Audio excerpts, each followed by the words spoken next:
আসসালামু আলাইকুম। আসসালামু আলাইকুম। সালামের উত্তর না দিলে গুনাহ হয়। ওয়ালাইকুম আসসালাম। Hi, bye. কেমন আছেন?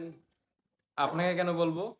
Good morning, good night, good evening, good afternoon.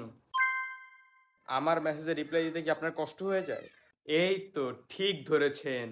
এত ভাবনান কেন আজব? আপনার মতো ১০-১২টা মেয়ে আমি পকেটে নিয়ে ঘুরি। তাহলে পকেট থেকে ওগুলো বের করে তাদের সাথে কথা বলেন। আপনি কি সিঙ্গেল? আচ্ছা, আমরা কি বন্ধু হতে পারি? কথা বলেন। আচ্ছা, আপনার বাসাটা যেন কই? কি করেন? কি করেন? আচ্ছা, আপনার মনে কি দয়া মায়া বলতে কিছু নাই? একজনকে এত ইগনোর করতে পারে মানুষ? আরে কিছু তো বলেন, কিছু একটা বলেন। কি বাপটা নাই? আমরা জীবনে বিয়ে হইতো না।